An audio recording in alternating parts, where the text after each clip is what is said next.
পুজোর পরে রাজ্যে বাজতে চলেছে পুরো ভোটের বাদ্যি। এবছরের শেষেই হতে চলেছে কলকাতা এবং ৮ বছর ধরে আটকে থাকা হাওড়া পুরসভার ভোট। এর মধ্যে কলকাতা ও হাওড়ায় পুরসভার ওয়ার্ড সংখ্যা বাড়ালো রাজ্যের বিজেপি সরকার। বিধানসভার বিশেষ অধিবেশনে পাশ হলো কলকাতা ও হাওড়া পুরসভা সংক্রান্ত জোড়া সংশোধনী বিল। আজকে হাওড়ার কি অবস্থা? আজকে হাওড়া মানেই হচ্ছে সবথেকে প্রধান প্রবলেম হচ্ছে কলকাতার সাথে সাথে জল জমা। আজকে এই ধরনের কমপ্লেন আমাদের কাছে আসছে, অ্যাম্বুলেন্স ঢুকতে পারছে না। সেইখানে যার কথা করা হয়েছিল হাওড়ার মেয়র, যিনি এই হাওড়ায় ছিলেন, সেই মেয়র যে হয়তো আপনাদের দলে আছেন, তিনি তখন ফেল করেছেন। কলকাতা মিউনিসিপ্যাল কর্পোরেশন আইন 1980 সংশোধনের জন্য পুরমন্ত্রী বিধানসভায় পেশ করেন Kolkata municipal amendment bill. Ward পুনর্বিন্যাসের ফলে কলকাতা পুরসভার 144টি ওয়ার্ড বেড়ে হলো 209। একই সঙ্গে Howrah municipal corporation amendment bill এনে হাওড়া পুরসভার ওয়ার্ড সংখ্যা 50 থেকে বাড়িয়ে করা হলো 68। বুধবার বিধানসভায় বিল পেশ করে হাওড়া ও কলকাতা পুরসভার বর্তমান পরিস্থিতির জন্য পূর্বতন তৃণমূল সরকারকে নিশানা করেন পুরমন্ত্রী অগ্নিমিত্রা পাল। ছোট ছোট যে বাড়ি, সেই বাড়িগুলোকে ভেঙে বিক্রি করে দিয়ে বড় বড় মাল্টি স্টোরেড বিল্ডিং তৈরি হয়েছে।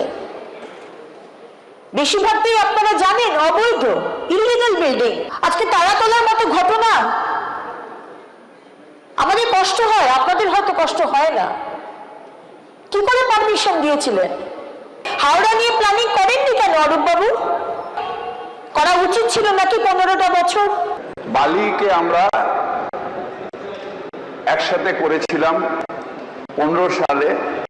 সেইখানে যার কথা করা হয়েছিল হাওড়ার মেয়র, যিনি এই হাওড়ায় ছিলেন, নাম বলিনি, আমি নাম বলিনি, তোমার আমি অনেক সিনিয়র, আমি জানি কি বলতে হয়। সেই মেয়র যে হয়তো আপনাদের দলে আছেন, তিনি তখন ফেল করেছেন। নতুন ওয়ার্ডের তালিকা ধরে রাজ্য নির্বাচন কমিশন সর্বদল বৈঠক করবে এবং মহিলা ও তফসিলি সংরক্ষিত ওয়ার্ড চিহ্নিত করবে। এরপরে যে প্রক্রিয়াগুলো হবে সেটা হচ্ছে ওয়ার্ডের বাউন্ডারি, ওয়ার্ডের ভোটার সংখ্যা, জনসংখ্যা ইত্যাদি নির্ধারণ করবে স্টেট ইলেকশন কমিশন। এই দায়িত্বটা দেবে আমাদের ল্যান্ড ডিপার্টমেন্ট এবং যারা কলকাতা জেলার প্রশাসনের দায়িত্ব রয়েছে। সেই ড্রাফট নোটিফিকেশনে ন্যূনতম 7 দিন, 15 দিনও দেওয়া যেতে পারে, মানে দেওয়া হয় আর কি, প্র্যাকটিসেস।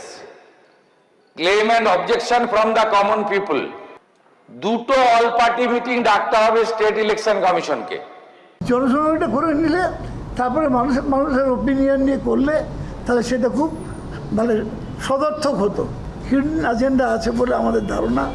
কোনো একটি বিশেষ সম্প্রদায়ের লোক যাতে এখানে নির্বাচিত হয়ে আসতে পারে, কম আসতে পারে, একদম আটকাতে পারবে না, কম আসতে পারে, সেইভাবে মানে ডিলিমিটেশনগুলো করা হচ্ছে। কলকাতা পুরসভায় এই মুহূর্তে কোনো নির্বাচিত বোর্ড নেই, প্রশাসক বসিয়ে কাজ চলছে। হাওড়া পুরসভায় শেষ ভোট হয়েছিল 2013 সালে। সব ঠিক থাকলে পুজোর পরেই কলকাতা ও হাওড়ায় হতে চলেছে পুরো ভোট। আশাফুল হোসেন, উজ্জ্বল মুখোপাধ্যায় ও কৃষ্ণেন্দু অধিকারীর রিপোর্ট, এবিপি আনন্দ। এবিপি আনন্দ, এগিয়ে থাকে, এগিয়ে রাখে।